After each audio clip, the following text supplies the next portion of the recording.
கேரளாவில் ஒரு பிரபல்யமான தனியார் கோயில். அங்கே நிறைய அங்கேருந்து வீடியோலாம் நிறைய வருது, லைவ் அது இது எல்லாம் வருது. அதை பெங்களூரில் இருக்கிற பெண்மணி பார்த்துட்டு அவங்கள கான்டாக்ட் பண்ணி, எங்கள் வீட்டில் கொஞ்சம் பிரச்சனைகள் கஷ்டங்கள் இருக்குது, அதில் நாங்கள் வெளியேறணும் அப்படி சொல்லுவோம். சரி வாங்கன்னு கூப்பிட்டுட்டு 24,000 அதுக்கு பணம் கட்டணும் அப்படின்னு சொல்லியிருக்காங்களாம். அதுக்கப்புறம் இவங்க ஃபோன் நம்பர் வாங்கினதுலேருந்து அந்த பூஜாரி வந்து இவங்களுக்கு ஃபோன் பண்ணிகிட்டே இருக்கார். அருண்ன்ற பூஜாரி ஃபோன் பண்ண, வீடியோ கால் வர, ஃபோட்டோ அது இதுன்னு அனுப்ப, இந்த மாதிரி இருக்குது. அவர் கொஞ்சம் சபலக்காரராக இருக்கார். அதுக்கப்புறம் நாங்கள் அங்கே அந்த பூஜைக்கு போக வேண்டிய அப்போ அவர் சொல்கிறாரு, அந்த காலில் ரூம் போடுங்க. நீங்கள் வந்தது அவருக்கு கேட்குறாரு, என்னைக்கு வர்றீங்க, என்னைக்கு போகிறீங்க, ஏன் ஒரு நாள் தங்க முடியாதா, ஒரு ரூம் போடுவோம் அப்படி இப்படின்னு அவர் சொல்லிக்கிட்டே இருக்கார். ரூம் போடுறத பற்றி அவர் பேசிகிட்டு இருக்காரு. இவங்க ஃபஸ்ட்டு சரி சரி சரின்றாங்க. அப்புறம் என் ஃப்ரெண்டு வருவாளே, அவள் கேட்பாளேன்ற மாதிரி சொல்லிட்டு இருக்காங்க. அப்படியே அந்த பேச்சு வந்து ஒன்றுமே விஷயம் இல்லை.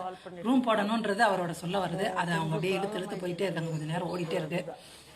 இதை வந்து ஆதாரமாக வச்சு அந்த அவர் இவங்களுக்கு பண்ண சாட்டு எல்லாத்தையும் ஆதாரமாக வச்சு அவங்க போலீஸில் கேஸ் கொடுத்துருக்காங்க. என்னென்னா, நான் வந்து பாலியல் இதுக்கு ஒத்துக்கலைன்னா என் பிள்ளைங்களுக்கு எதிராக மந்திரம் பண்ணிடுவேன், பூஜை பண்ணி விட்டுருவேன், பிள்ளைங்க இதாகிடும், வீணாயிடும் அப்படின்ற மாதிரி மிரட்டுறாருன்னு சொல்லியிருக்காங்க. ஆனால் அந்த சம்மந்தப்பட்டவருடைய சகோதரி சம்மந்தப்பட்டவருடைய மனைவி, இந்த பிரச்சனை சிக்கல பூசாரியோட குழந்தையாவா மதினியான்னு தெரில, அவங்க வந்து பத்திரிக்கைக்காரங்களை சந்திச்சிருக்காங்க. போலீஸையும் பார்த்துட்டாங்க. அவங்க வந்து சொல்கிறாங்க, இது ஹனி ட்ராப். ஏற்கனவே நான் ஒன்று சொன்னேன்னா, சோசியல் மீடியா இன்ஃப்ளூயன்சர் ஒன்று வந்து ஒரு பில்டிங் கான்ட்ராக்ட் இந்த மாதிரி நெருக்கமாக இருந்து அதை வச்சு அவங்கள மிரட்டியிருக்காங்க. அப்புறம் தலைமறைவாகி 10 மாதம் ஆகி அப்புறமா அது சரண்டர் ஆயிடுச்சு. அதே மாதிரி இப்போ நிறையா பெண்கள் வந்து ஹனி ட்ராப்னு ஒரு பிரச்சனை பண்ணுறாங்க. ஒன்று தன்னோட லாபத்துக்கு, இல்லாட்டி வேறு யாரோ ஏவி விட்டு இவங்க இந்த வேலை பண்ணுறாங்க அப்படின்னு போயிட்டுருக்குது.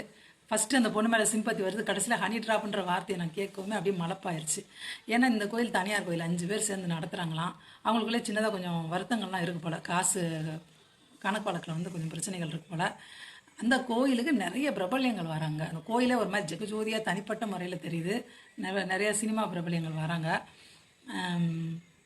இது வந்து திட்டமிட்டு அவருக்கு அவப்பெயர் ஏற்படுத்தணும்னு பண்ணியிருக்காங்க. அவர் பண்ணதெல்லாம் நிஜந்தான். ஆனால் அவரை தூண்டுறது அந்த மாதிரி. ஏன்னா இவங்க என்ன பேசியிருக்காங்க அவர்கிட்டன்ற எந்த சாட்டுமே கிடையாது. வெறுமனே அந்த ஆள் பேசுனதை வச்சது மட்டும்தான் இருக்கே தவிர, இந்த பெண்மணி வந்து அவர்கிட்ட என்ன மாதிரி பேசுனாங்க, என்ன பண்ணாங்கன்ற அந்த எந்த சாட்டுமே இல்லை. அதுவே பெரிய சந்தேகத்துக்கு வழிவகுக்குதுன்னு நம்ம ரொம்ப டீட்டெயிலாக பத்திரிகையாளர்கள்ட்ட பேசியிருக்காங்க. நிறைய ஃபோட்டோ காப்பி அது இதுன்னு ஏதோ காட்டிகிட்டு இருக்காங்க. பார்க்கலாம் அந்த கேஸ் எப்படி போகுதுன்னு. இந்த கோயில் ரொம்ப கிராண்டாக இருக்குங்க. அப்புறம் சினிமா பிரபலங்கள் நிறைய அந்த கோயிலுக்கு வந்துட்டு போயிட்டுருக்காங்க.